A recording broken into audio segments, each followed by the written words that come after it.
Well, hey y'all, I hope you're having a fantastic day. Lori here with Faith-Based Birthing, and today I'm going to talk about the top 5 mistakes that I made as a first-time mom who was trying to achieve a natural birth. So, for all of you that are hoping to achieve a natural birth in a hospital setting, I'm going to go over what I believe my top 5 mistakes were. Now, if you know my birth stories already, you know that I say my first birth actually wasn't that bad, but it could have been better.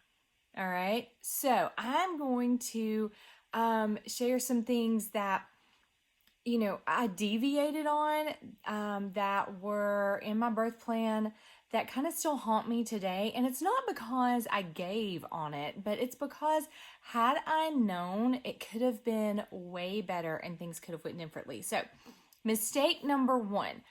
I didn't take a childbirth class. Now, this is where I say, do as I did. Don't do as I did, do as I say. So invest in birth classes. Now, my reason for not doing it actually had nothing to do with expense. It was just inconvenient at the time. So 10 years ago, there really wasn't the plethora of online resources that there are today. So my husband and I were traveling and looking at relocating due to his job. So I was on the road between Tennessee and Pittsburgh until 38 weeks pregnant. So I toured hospitals in both locations because we had no idea where he'd be born at. So I YouTubed my way through birth, and I know I tell y'all not to do that, and this is why. But I read a few books and blogs along the way.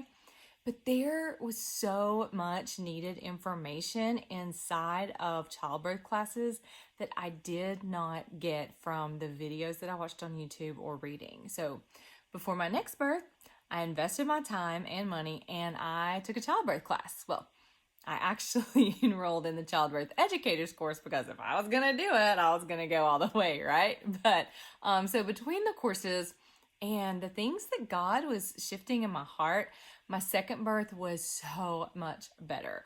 Fur kicked in, that's fetal ejection reflex, and there was no pushing. And so that leads us to mistake number 2.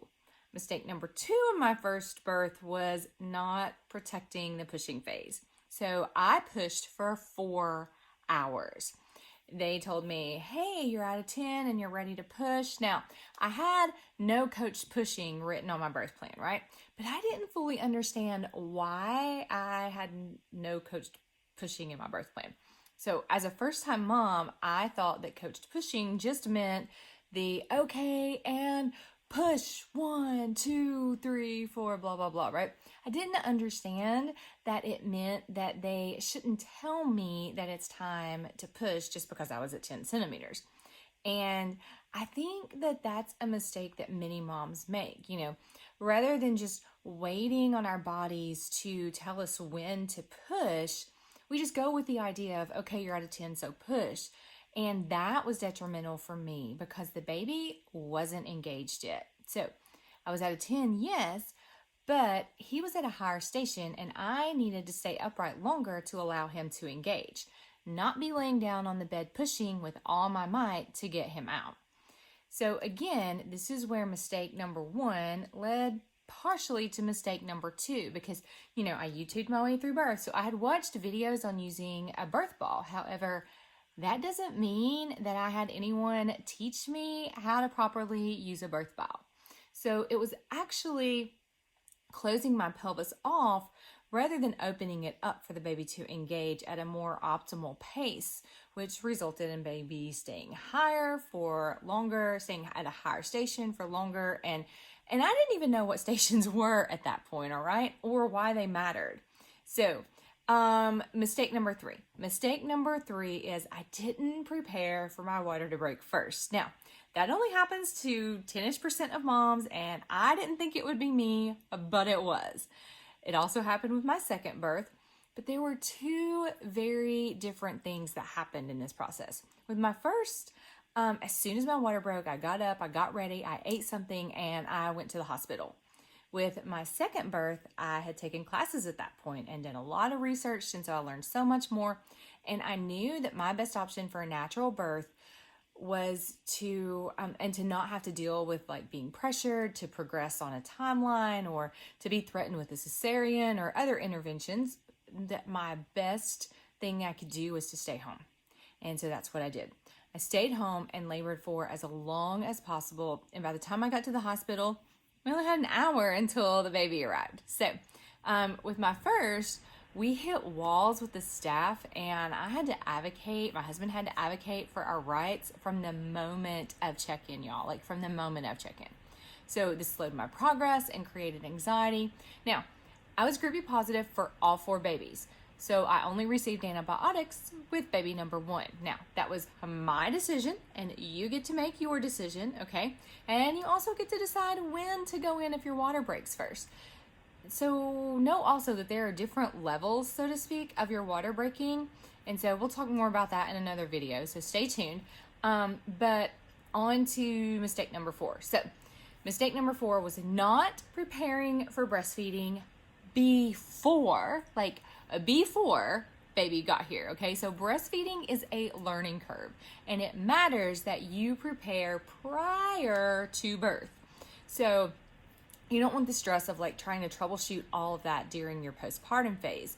And I think everyone makes the mistake of thinking, well, because it's a natural thing, it will just come naturally, when actually it is a learning curve for you and for baby even.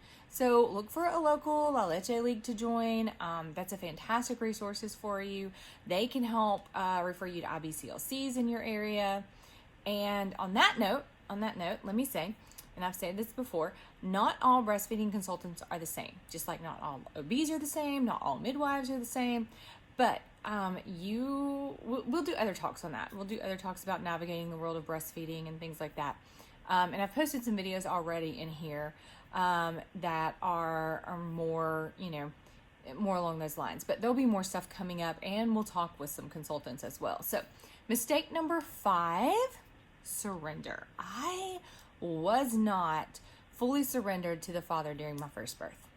I didn't even fully understand what surrender meant, okay? So peace and surrender have a much deeper meaning than we're aware of on the surface. And I address this on a deeper level in our classes and, in the new book that's coming out. I'm excited. I'll tell you all about that later. Not right now. Anyway,